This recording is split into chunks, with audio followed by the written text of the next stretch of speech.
You weren't stupid. I was. No, you weren't. You don't remember what you were like. What was I like? You were headstrong. Determined. Wise beyond her years. No. Yes. Yes. You were so impatient. Sick of being treated like a child.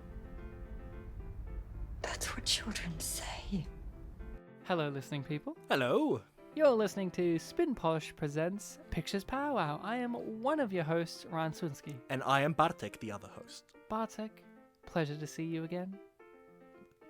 No, we're not seeing each other. We're under quarantine. Oh yeah, we're under quarantine. Soz. That reminds me, I was on the phone to my mother just before. Were you 1.5 meters apart? Of course. Okay. From the phone. Yeah. And didn't even have it on loudspeaker. I've just got good hearing. And she said to me, is it appropriate in this crisis to have your show make jokes about spitting because you're spin Polish likingly because you're always spitting and you both happen to be Polish? We're not spitting on people, but yeah. Well, they don't know that. Oh, that's true. They don't know that. I mean, some people might be coming into this podcast thinking two things with our title. One, that we're some fetish gay podcast called Spit and Polish, and Sam Langsford says so, yes. Sam Langsford, our gay fetish friend, said that. Or that we are being insensitive in this time of need of this killer virus that's killing us all. Yes. And just to be clear, it's not because we're both Polish, it's because after we spit, we polish the spit into every surface. Well, no. We polish it into people's faces with our bare hands, into their eyes and noses and mouths, of course. Yes. I mean, how many people have made jokes about licking more surfaces now that the thing's happened and we haven't We done also like to anything? spit into open wounds. That's a thing too. So this is not the spit. No. Can I just say, this idea has never crossed my mind. Like, is our name insensitive? No, it isn't. But your mum's ahead of the curve. Talking about being insensitive, we do a movie podcast, which is very insensitive to the people who don't. And we are doing our show, Pictures Powwow, our weekly show in which we talk about a movie that has come recommended, whether that recommendation is from myself, from Bartek, or from you, the listening people, because we do take suggestions from our listeners. Yes, every 3 weeks. Every 2 weeks. What is the name of that actor who plays Lupin in the Harry Potter movies? Because doesn't he have a name that sounds like what you just mangled there? Doesn't he have a name like David Thwaites or something or other like that? I know his first name is like a D name, isn't it? Deanie Thwaites. But Thwaites. Every 3 weeks. Every 3 weeks. We are doing that show. We are doing a recommendation that came from you, Bartek. Yes, that's true. Walk us through what you recommended and let the people know if they haven't seen it before, all that nonsense. Yes, the film that I have recommended for this episode is from the Hall of Films I've Seen with My Mama in the cinema. Yeah, Bartek has a system in place in which he chooses one time when it's his choice, he chooses a foreign film, and then the other time he chooses films that are from the West, and those usually fall into films you've seen with your mum. Yeah, I choose like American films for the West ones, because, you know, that's the most common Good place job you we see chose this films. British film. I was going to say, when I was watching the film, I'm like, there are no American accents in this film. And all these companies that are like Scottish Film Presents or something. Yeah, I know. I was know. surprised because Wikipedia said that it's a joint US, UK, Canadian production. I could tell. Yeah, I could So what's the certainly film tell. again? This film that I saw with my mama at one point is Una. Sorry. Una? I think someone very early in the film pronounced it Una, and I'm like, oh my god, did I get it wrong? But then everyone else just called it Una. Let's say it's Riz Ahmed did it. Because he's one of the 3 characters I know in the film. Yeah. Una from 2016. Yes. It is a film that we'll be talking about in depth. So if you have not had the chance to watch this film before listening to this episode, do give it a watch because we are going to be talking about it in depth. So give it a watch. Like I said at the end of the last episode, it deals with some some heavy topics. So if you're worried about those kind of things, Yeah, look ahead if you want. But basically, just to get out of the way, it's the distant aftermath to child abuse, sexual abuse. So so it deals with that kind of stuff. So Bartek, you saw this film with your mummy. Yeah. Must have been a fun discussion afterwards on the way home, huh? We both liked it, yeah. You were both like, yeah. Yeah, we saw it at I believe it was the Palace Cinema in Brighton.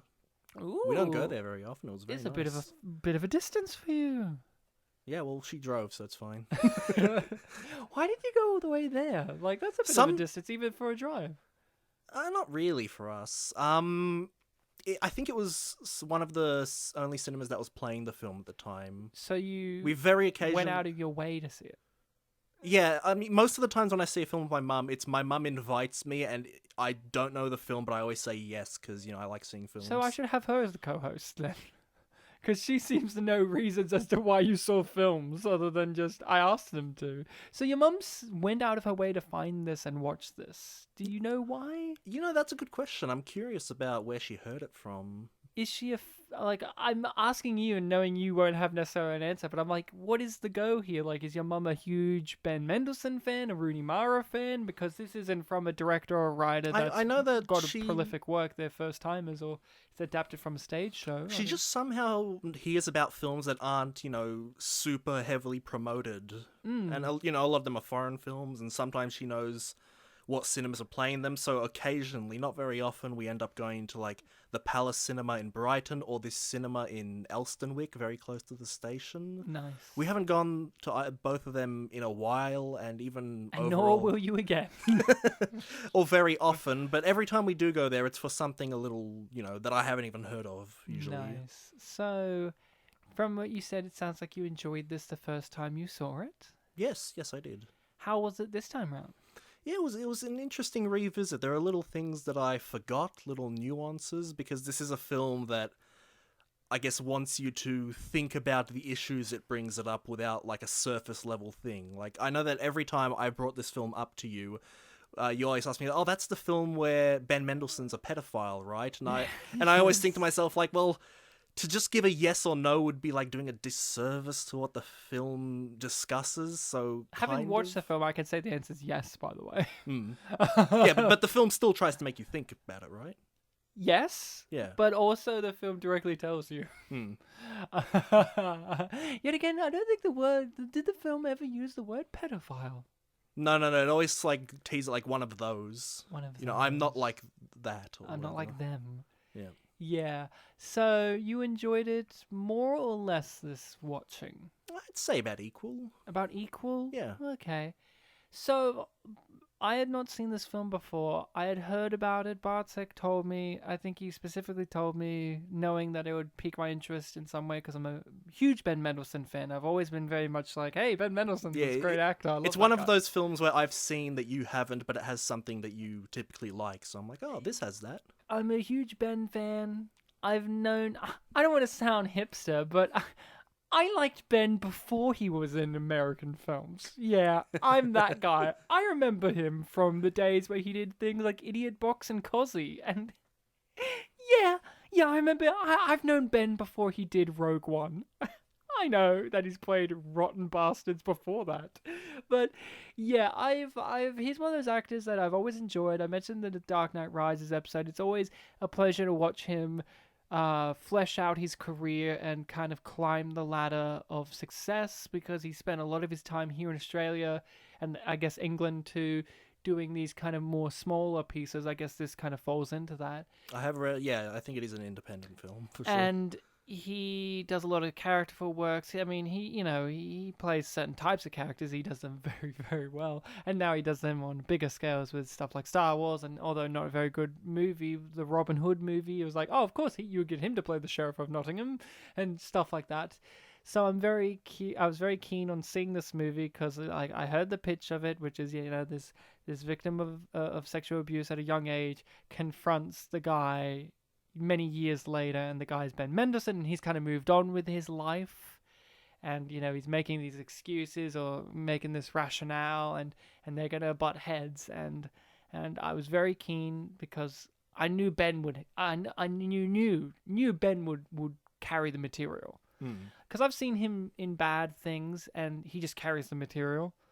He's just one of those guys, for me. Like, maybe other people don't think this way, but I do. He's just one of those magnetic presences. So I was really excited to watch this movie, and I didn't like it. Okay. I didn't like it, Bartek. I'm sorry. I see his eyes are tearing up. He's No, like, that's fine. I'm always No, interested when don't you don't do like this film. to me. No, I'm fine. It's fine. Before we get into fully that, I've talked about Ben. What do you think about Ben as a performer? You've seen him in a few things now. Yeah, just a few. Yeah, he always does a really good job. What about you go Rooney Mara? The lead. Yeah, she was fine. Una herself. Have you seen her in much? Maybe. I don't know. I've heard the name a lot. I just don't really remember everything I've seen her in. She was in the American adaptation of The Girl with the Dragon Tattoo. I haven't seen any of those films. She's not the original actress who's the one in Prometheus, but you can see why they hired her to be the American version of that actress. Was she in Pan? Yes. Yeah, she was in Pan. She was the Native American representation for Pan. Rooney Mara. I'm not a huge fan of Rooney Mara. Like, here's the thing. I appreciate her. I'll say this. She is a great actress. Mm-hmm. She does a fantastic job in this film and things I have seen her in. And it's not the case of, I recently discussed on Deception, our episode on Deception, the Mystery Box episode, you should check it out, unless you're a Les Mis fan. And I discussed Ewan McGregor and Hugh Jackman. I think they're great actors, but they choose projects I'm not interested in. She chooses projects I'm interested in, but there's just something about Rooney Mara as a performer that distances myself from her. Just the coldness that she has in her characters that I've seen, and that includes this movie, that puts me a bit of a further distance from the character than I think is intentional. In this movie, we are supposed to be a bit distant from her as a character, Yeah. yet we are supposed to be in her shoes as well.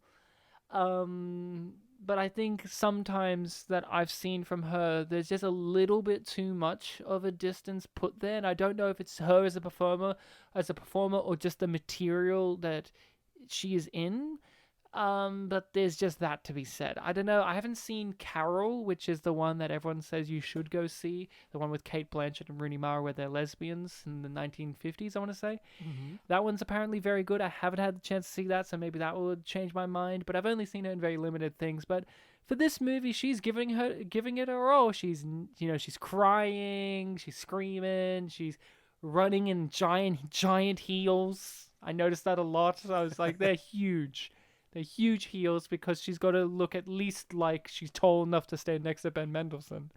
I was wondering, random detour, I wondered if Rooney Mara is shorter than the actress that played the younger version of her, because she's wearing these huge heels so that she can match a certain height with Ben Mendelsohn. But then when I noticed the younger version, she's not wearing heels, and she kind of matches the same level of height as Rooney Mara against Ben Mendelsohn. Like, I'm using Ben Mendelsohn as the measuring pole here. So I'm very curious to look up later. Well, surely Ben Mendelsohn grew in that time. Well, he's a big guy. For you. No. The guy in the film was a big guy for someone else, and Ben Mendelsohn was in it.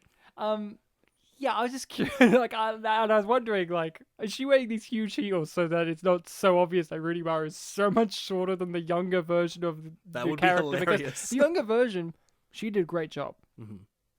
I'm giving my positives straight off the bat, Bartek. No, that's fine. That young actress looked exactly like a young Rooney Mara. I was like, is this a part of the Mara family? It's like Boyhood. It's like Boyhood. It took 12 years to make. Yeah. Because we know Kate Mara, the other Mara sister, is an actress. She was famous for the Fantastic Four movie. You could tell when they did the reshoots because she wore a wig. She's that one.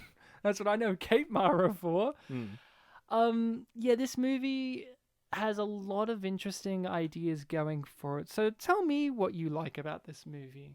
What things really strike a chord with you when you first saw it and this time watching it? Yeah, I liked that the film, like I said, didn't try to fall into like the trap of, oh, this happened, so immediately this is the case. It actually tries to make you, like, think about it, tries to make you see both sides. It's like when you mentioned that we're meant to be in Rooney Mara's shoes, I see it more like we're kind of jumping between the two main characters' shoes. Yeah, I agree with that. At a certain point, it gets to that. I think for the majority, you're supposed to be with her. Yeah, for sure. The film opens on her and it takes, like, 10, 15 minutes to get to him. But even when we get to him, it takes a little while for me to see when we're supposed to side, or not side with him, but understand where he's coming from. I Yeah, think it comes to that point when they're hiding in that room, when they're looking for him and they're talking to each other. Yeah, for the most part, he plays between, like, responding to her and trying to just end the whole thing. Yes, that's my boy Ben. So you liked how it explored this kind of ambiguity of this very emotionally intense psychological situation. For a not so comfortable topic. Yeah, that usually when we see it in media like this, it's very much like black and white. A lot of the times where it's like, this guy's a sexual predator, there's nothing redeeming about him, you can't have any sympathy or any kind of feelings or attachment for him, and since she's the victim, you immediately have to feel sympathy for her. This kind of logic. I mean, this isn't always the case with these kind of stories. I mean, there's the movie Elle, which takes the whole kind of rape abuse story in a very interesting direction. Yeah, you recommended that to me last week. I've been thinking about checking it out. It's amazing. It's very polarizing, but it's amazing. But yeah, like for the most part, it's usually when you have the female character that has been a victim of sexual abuse and the male character that is the abuser. It's very much like good guy, bad guy. This is black and white kind of situation. While this kind of muddies up everything. Yeah. With everyone's intentions for what they're bringing into this conversation. Yeah, there's also this, like, fine line where obviously the legal status of this situation is he was in the wrong and, she wasn't old enough to give consent, but there is, like, this sort of, like, tying into tropes of romance and love happening. It's like, we're being asked to, like, look over the legal stuff to this, like, primal feelings. But then also it reinforces the legal stuff in bits of the movie too. Yeah. Like, see, this is why this is so good why I talk to you, because when I was watching it with my wife last night, she didn't care for the movie either, but she did state that it stuck with her. She was thinking about it a lot. Unfortunately for me, it didn't stick with me. Like, I know I just watched it last night, but, like, as soon as the movie was over and I said, like, my 2 sentences of thought about it, I never thought about it again until having to sit down and talk to you about it. I didn't even think, what did Bartek get out of this? So I was like, oh, he'll tell me tomorrow. Like, I never... Yeah. So hearing it from you, it's making me kind of gestate on the movie a little bit more than my initial viewing of it, and that's... No, I have that with this show sometimes too. Yeah, it's good. It's very interesting. So I liked that too. Yeah, this is the kind of thing I liked. I liked this kind of this. It's a very sensitive topic, and it is handling it in a very abstract way at points in the filmmaking. But just in terms of how they're talking to each other and their relationship and their dynamic is very unconventional. But it isn't manipulative in any kind of way. It isn't kind of ham-fisted. It's very raw, and it's very uncomfortable to be approached with, hey, can you feel like this, what was this romantic, like, in this situation, is there such thing as a actual romance in what was a predator-prey relationship? Is there such a thing as romance? And the movie kind of questions that, because I think for Una, she comes into this situation, I think she still had feelings for him when she first entered this situation. Like, I think she was thinking she was going to go gung-ho and come at him and whatnot, but I think in their conversations you're kind of learning that she still has these resigned feelings of affection for this guy, which is very uncomfortable to be put in your face as an audience. Yeah, and because this has been a few years since that first viewing of it, I seem to remember that being, like, a really big thing. Like, as the thing goes on, at first it's, you're my abuser, and then there's a turning point where you realize, oh, she's actually, like, in love with him and, like, trying to sort of, like, I guess, ruin his life or get in it. Yeah, trying to she's not sure what she's doing, really. She's just following through like he did back in the day on pure primal feelings and emotions to a dire extent. Yeah. In fact, yeah, one of the big things that you learn about her is, like, the thing that really struck her about the whole situation was that she never really got to see him again. Yeah, which is fucked up. Yeah. But yeah, and yeah, I liked all that. I think these are the things I like. I like the ideas. Mm-hmm. For me, what kept me from liking this to the point in which I say I don't like it is the execution.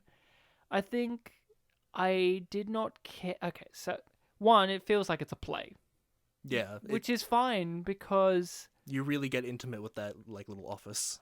I would. But here's the thing: I wish it felt like a play more. Mm. And by what I mean is, I noticed the bits that felt like they made it on purpose to be a movie. I don't know the play. I haven't watched it. I haven't seen it. I haven't read anything of the play. I don't know the play. But what I can gather from watching Sorry to this... interrupt, this is a play? Yes. Oh, I this did is- not know that at all. This is based on a play called Black Canary. Okay, I did not know this. So Una's based on this play. Don't know anything about the play other than just it's the same premise. I don't know how it's executed. But from my understanding of just watching the film, I can 100% guarantee you that the play does not have all these other characters in it. I don't think you're going to have her mum in the play. Yeah. Her mum was a perfunctory character that I found annoying. Like, she turns up like 2 or 3 times, but it's like they're there to remind you. Like, Yeah, she's at the beginning, then randomly, like, and beginning third act. I almost can guarantee you that those flashbacks aren't in the play. I think it's just all talking. Hmm. The younger flashbacks, I don't think those are in the play. I'm just imagining. I think to me, the play is just them sitting in that one room talking. Yeah, just following them during that present-day time. And I think to me, I would have preferred if it was just them talking the whole film. I actually think this is one of those few times in which the visual language of the film got in the way. I got annoyed every time it cut away to a flashback or to everyone calling out for him in the warehouse. I didn't care about those characters. In fact, the problem is they focused weirdly on those characters, those Yeah. external characters, to the point in which I go, what do they want from him? Like, we don't fully understand what's happening. Like, he has to fire people or something or other. There's like some sort of merger and they have to lay people off. But yeah. it's so inconsequential, and it feels like they're added there so that they can have a reason to have different locations. So Ben Mendelsohn and her can talk in a toilet, or Ben Mendelsohn and her can talk in this other room, so it doesn't feel stagnant. Yeah, I feel like one of the like big moments early on would have also been like, hey, where's Ray? And it's like, Ray, who's Ray? Like, Yeah. that was something, but that's over very quickly. I just feel like a lot of it feels like they have to make an excuse for this to be a film, to use the visual language of film, and like this is a first-time filmmaker. They've done stage shows, and it felt like they needed an excuse to have these characters move around and be in different locations, Yeah. and it interrupted the flow. I just wanted them to sit down and talk, and every time they sat down and talked, it was great. And then they would interrupt the scene with, Peter, where are you? I'm Riz Ahmed, I'm in the film. Or cut to a flashback, cut to mum phoning her. Like, I didn't care for any of those things. And the flashback stuff, as great as the actress was who played the younger version of her, her scenes got interrupted too to cut back to the present. So it felt like I never got enough Yeah. of the present and the past to necessitate having both. Maybe if you had the past in just like one sitting or something. I think also a part of it is we really didn't need Riz Ahmed and his crew of people looking for Peter. I get why they're there. Like I said, it's to necessitate them moving around. And there's also a sense of urgency. Like, she's interrupted his his current day life, and now all this chaos is happening. But if you cut all that and just focus more on the past and more on the present, I feel like I would have had a better thing going on. I think a Yeah. part of it is I like all these ideas that are being explored, but as much as I love Ben Mendelsohn as an actor, and as much as I want to love Rooney Mara as an actor, I genuinely can't tell you if he gave this great performance, because every single time it got on the cusp of me appreciating the acting, the scene would cut. and the rhythm would be thrown off. I felt like I never got into the rhythm of a scene. And every time I was almost in one, they would do something to end it, or cut away, or detract. And I just never got into the performances. And with a film like this, it's about the performances. You need to get into these characters' performances because these are two unlikable people. Yeah. They've suffered from traumatic things, one doing it to another and then the other doing it to them now. It's very hard. But you need to get into the characters, both of them, or at least one of them. And I never did, because the presentation, the execution of this film felt like it necessitated it being a film. It felt like it needed to be a film instead of just a film version of a stage play. Mm. And here's the thing. If this was a more experienced filmmaker, they could have shot it in the one room. And they could have implemented the flashbacks to accommodate what was happening now. But they're not an accomplished filmmaker. This is their first time. And it kind of shows. I would have been happy with them in just that one dining room area or whatever. Like the break room. The break room. I would have been happy with that. There was so much space there. There was so much stuff that they did in there that every time they left there, I was like, why did you leave there? Because they just go back there. Yeah, they like stop hiding and just like, all right, let's finish up the stuff here. And do the awkward, let's throw the trash around and dance sequence, which felt very out of place. I don't know. Yeah. I don't know. It felt very... This is just me. Like, I'm looking at this and I'm going, this is a very tough subject matter with very tough characters. These are very rigidly stern characters that are very tough to emotionally latch onto because of the subject matter and because of where they're approaching it. And as great as the performances were, I feel like I couldn't see how great they were because of the compromise because of the filmmaking. This isn't 12 Angry Men. 12 Angry Men is a stage show. It's a script that's in one room primarily. And that movie and the movie adaptations that have of that, they knew how to shoot it in one room with these characters. They knew how to do it. Locke with Tom Hardy is just him in a car for 90 minutes, nothing else. That movie knew how to keep you interested. This one, the subject matter is so interesting. But to me, it never feels like it got above that. The pitch of what happens when a victim confronts her abuser these years later. It felt like to me, it never reached above just that interest, that initial interest of what the pitch is. Mm. It's like they talk, but what's the resolution after that? Yeah, it's also one of those movies that just like, to me, I don't know what the resolution is. Like, they confronted each other and then they split off and cut to black. Like, oh, emotional shot of the little girl on the bed looking at the camera, cut to black. Like, I knew it was going to be one of those movies from the very beginning that's like, oh, it's just going to be one of those that just cut to black. Yeah, it just ends. Which is fun. I like those kind of movies. I mentioned those on the show before, but... No, for sure, yeah, but... It was one of those where, like, immediately I knew it's going to be one of these where there's not going to be a majorly satisfying resolution, because... I mean, there doesn't have to be, because it's such an emotionally grey, ambiguous film, like we've talked about, the story, the idea, but... It felt like such a stage show as well, like, but not enough. You telling me that this is based on a play just like puts everything into perspective. Because when I was watching the film and like this whole business stuff and like, Peter's running around, I was thinking to myself, I've seen this film before. What was the resolution to all this? Nothing. And it just ended up, because I was thinking like, doesn't he go to like a party at the end of the film? Which his workmates are there for. Yeah. So wouldn't they just confront him there? Yeah, it's very odd. Oh, it doesn't matter, because what matters is her being at the party. That's what matters. And it's just like, okay, fine. Like, I don't know the stage show, but I don't think the party's there. At least I don't think the wife's there. If she is, I don't know. Like, there's bits of the movie where I just go, I don't think that would be in the stage show. I think this is added for the film. Mm. And if I'm thinking about that, that means the film isn't working for me. If I'm thinking about like what's been added to add to this film existing, then it means that I'm not engaged in the narrative or the characters. And I wanted to be, Bartek. I wanted to be, because you've talked about this movie, and I know Ben Mendelsohn, and I was just like, and this pitch is like, fuck, Ben Mendelsohn alone would carry this movie. Like, he will really add some nuances to the character.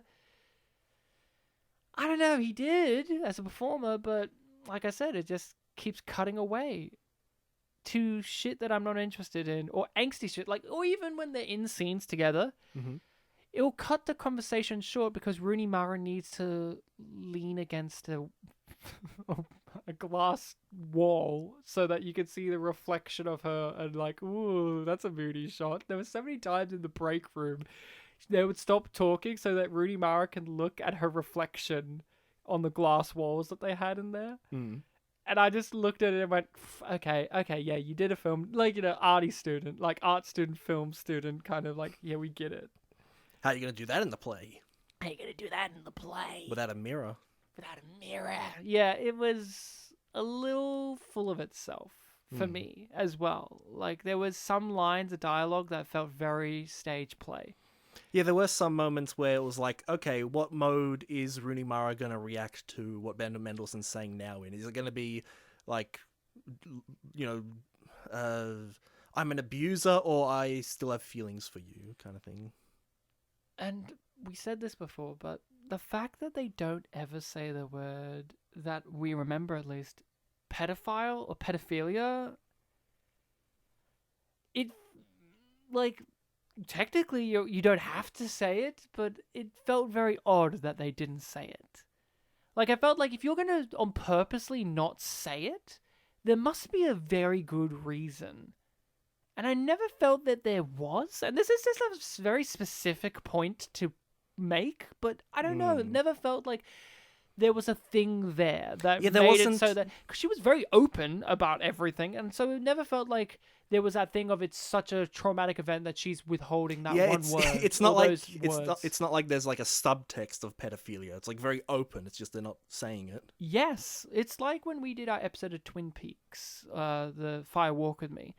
There was subtext there of incestual pedophilia. They never said the words, but they did say words, but they didn't say those exact words because there was enough imagery and emotional subtext that we understood.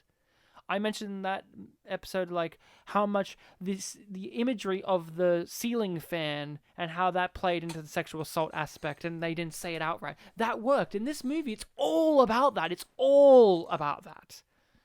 And they don't say it. And it feels like, why?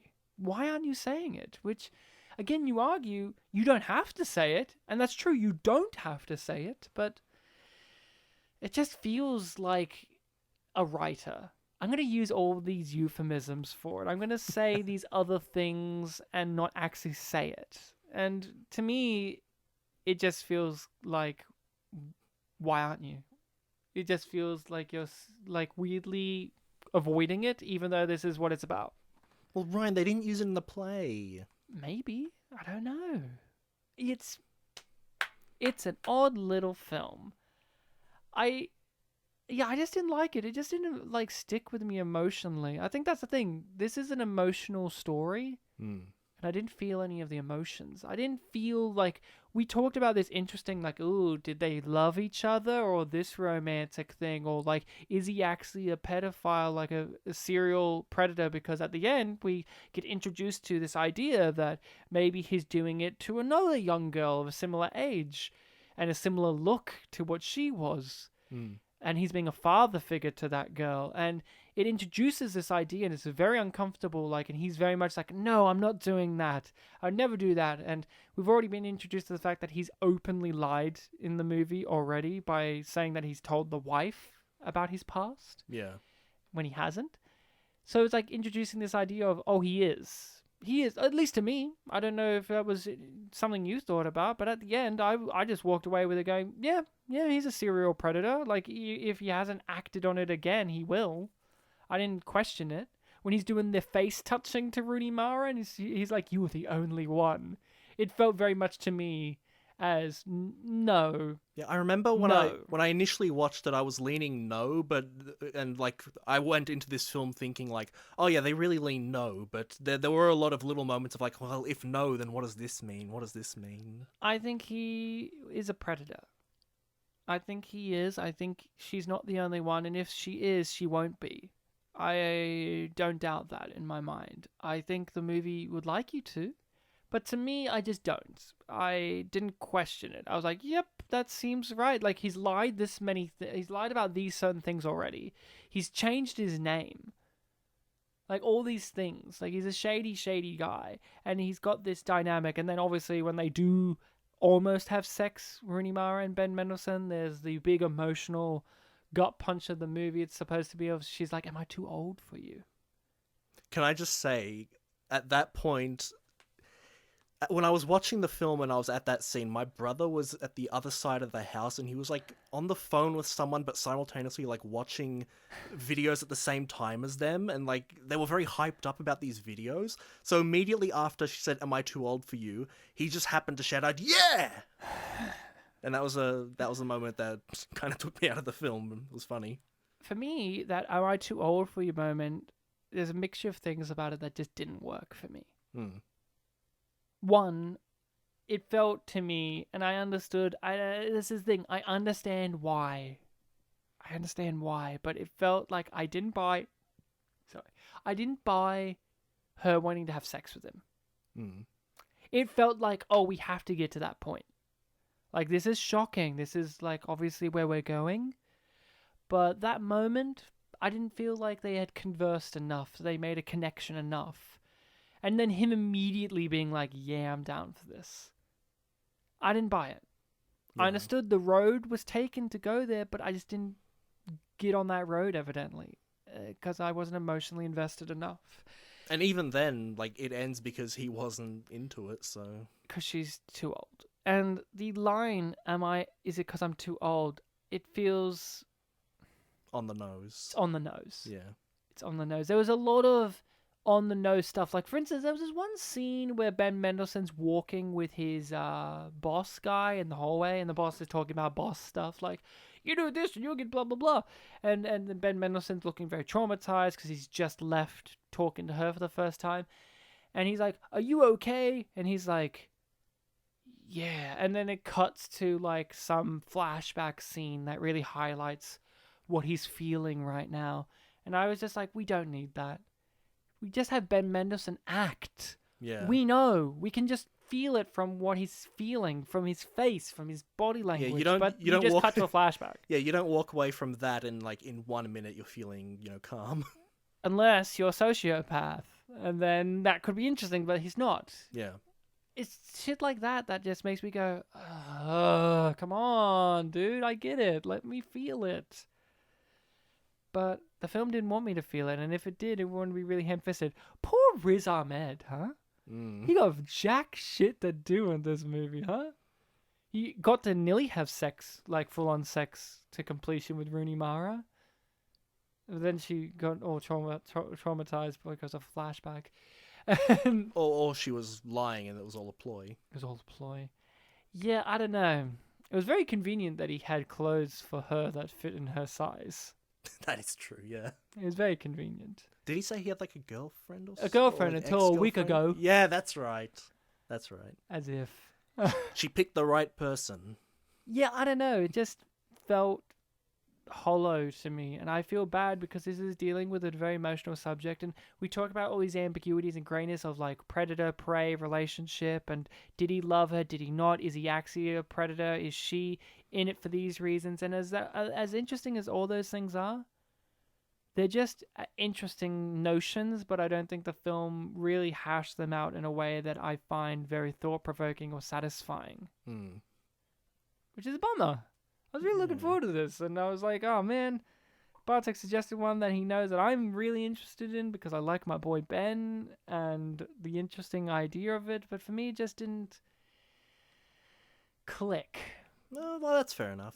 I still like it, but definitely everything we've talked about would have made it a lot better. There were a lot of things that I was looking at that was like, do we need this? Yeah. Yeah, do we need this? What else do you want to talk about with this film? Because for me, like I said, I really didn't have that many positives other than my own attachments to the idea of the material and Ben Mendelsohn as a performer. Those are the kind of positives I really do have. Like Riz Ahmed, I love that guy. I didn't think he was that great in this movie. I mean, he didn't have anything to work with. Yeah, but he was also still weirdly forced into it. Like, he's the first person that interacts with her at the place. You cut back to him every now and then, and he checks in on them. He's one of the people that's been forced to look for him through a lie. Yeah, which was very contrived. Which is like a motive that a character has that we don't focus on. Yeah, he's not a character. Yeah. Boss man. Boss guy who's like, oh, you... Oh. How long were they looking for him, too? So, like, this is the thing I ask myself. So, that meeting, she came there at the start of the day, or, like, morning time. Like, he says he started at 6:30. Yeah, she had Let's to drive say she there. got there around 11. Yeah, I'd say Let's that's be fair. generous. Yeah. She's talking to Ben in the lunchroom, let's say, for 2 hours. So, it's like 1 o'clock now. Lunch, I guess, didn't happen. I don't know. Oh, they were having lunch at one point, and she was waiting for him to come back.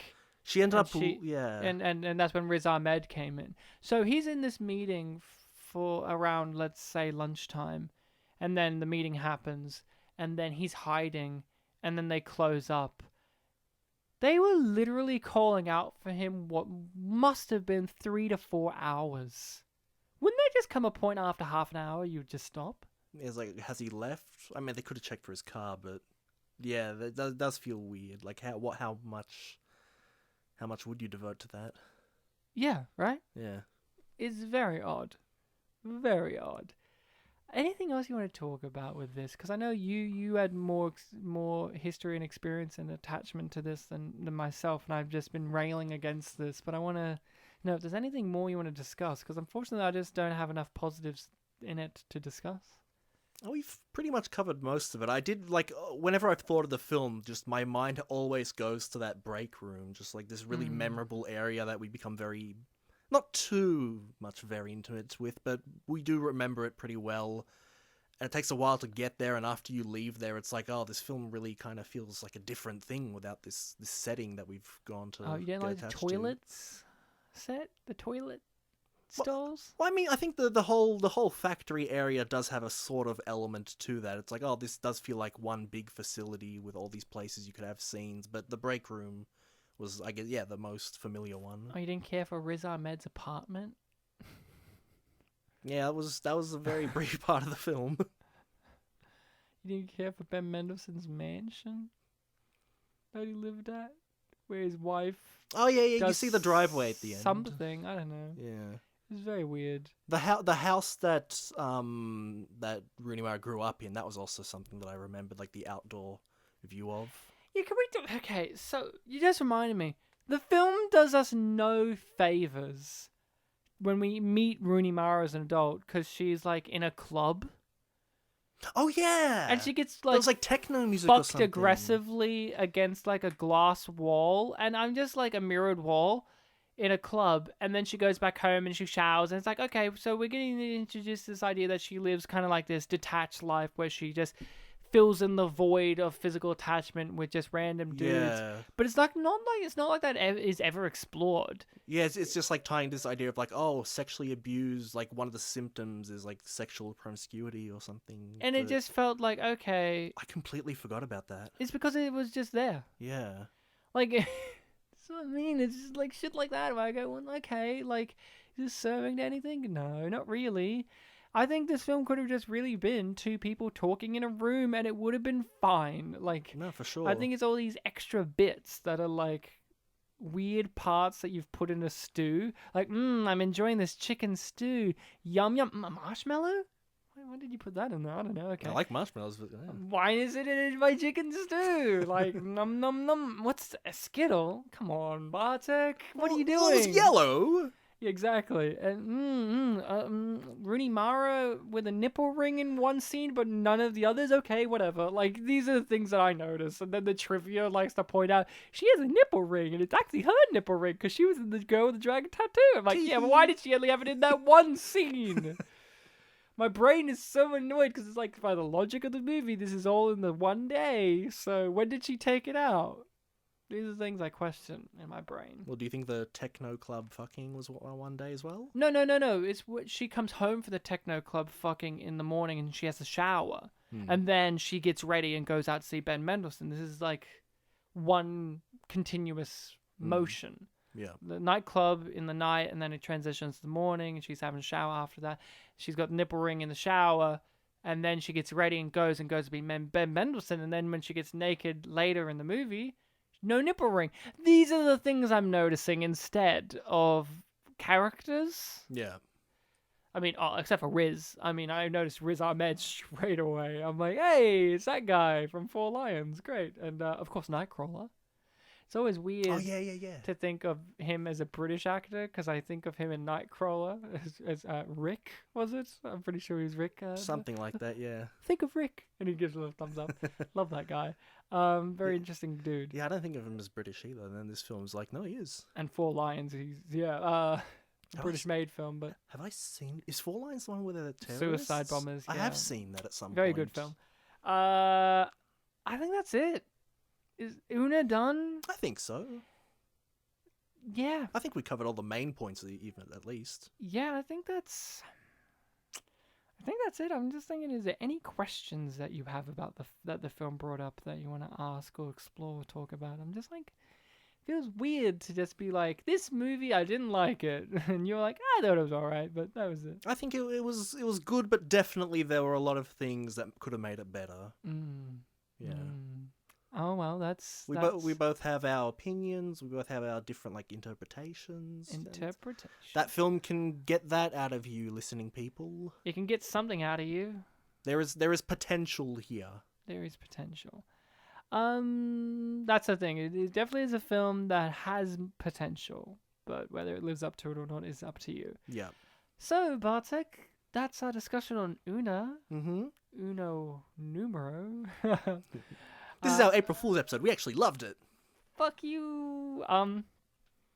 So it's my choice, isn't it? Is it my choice for next episode? Yeah, you're after me. Cool. I'm just making sure. In the alphabet.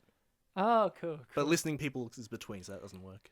So I'm choosing a film that has been briefly discussed in a previous episode of the show. Mm-hmm. We, in fact, have done a film made by this filmmaker on the show. On Pictures Powwow? Yes. Ooh, yum. We are doing Unbreakable by M. Night Shyamalan. Oh, this is one of those films that you're like, you haven't seen this? Yes, it was one of those ones where it's like, we talked about what M. Night films we've seen, and we have both collectively seen pretty much most, if not all, of his films, and you were like, but I haven't seen Unbreakable. I'm like, you fucking what?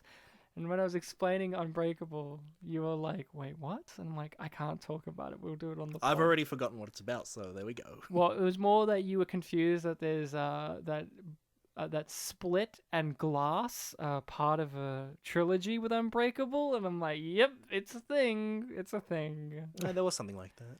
Characters all culminate and live in the same universe. One of those things. But we'll be doing the film Unbreakable by M. Night Shyamalan, starring Bruce Willis and Sam Jackson. I know them. Sam Jackson, with an interesting haircut. He has hair? Yes. Sometimes he does.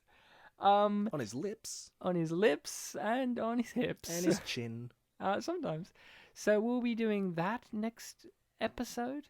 Bartek, the listening people can find us on what social media platforms? You can find us on YouTube. You can find us on Twitter, Spit Polish Pre. You can find us on Facebook. You can just type Spit and Polish Presents into Google and it'll show us, show the little icon and various places you can see us. And we post some fun things on there, don't we? We do. We upload primarily to Podbean, and that gets distributed to all sorts of different places like Apple Podcasts. Whatever you're listening to Google now. Play. Who knows? Wherever you're listening to this. If you're at a friend's house, go to your friend's house. Spotify, I believe. Yeah, and you can rate us and review us on whatever podcatcher allows it. It's greatly appreciated, and stuff like that.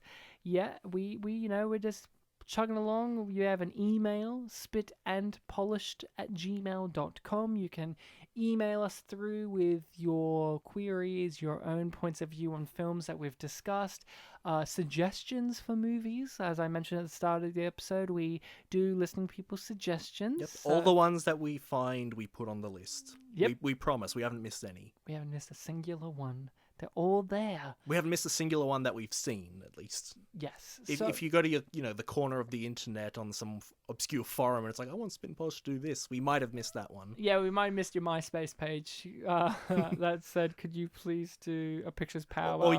Or you know how every like forum that's specifically for a specific topic, there's always this one section that it's like general topics that have nothing to do with this specific topic.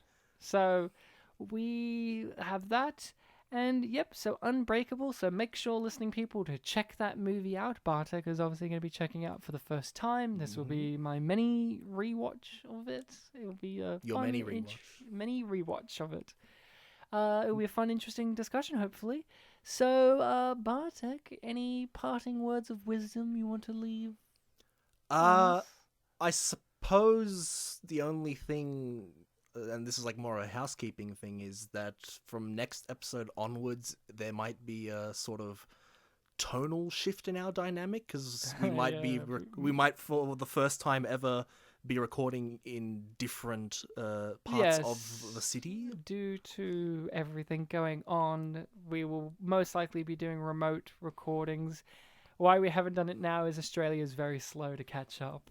Yeah, literally, I think the day after our last episode, we were talking about like, oh, we don't know when the lockdown's happening, well, we should prepare for it. And then like 2 days later, it's like, oh, shit, I should have grabbed a microphone. 2 days later, it's more like, we're thinking of doing lockdown 3 days later. We might do a lockdown 4 days later. I think we're doing a lockdown 5 days later. Lockdown. Like, it's really been like that. I think really fucking slow. I think if you -1 from all those, I think that's actually pretty accurate. It's pretty accurate. Yeah, so things will be changing up with that.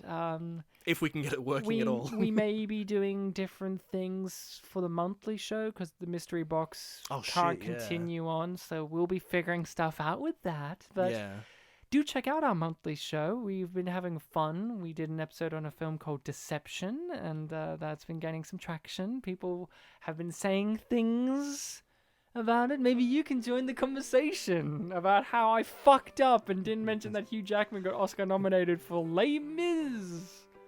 So, until next time, listening people, remember, please remember to be kind to each other, wash your hands, and that Hugh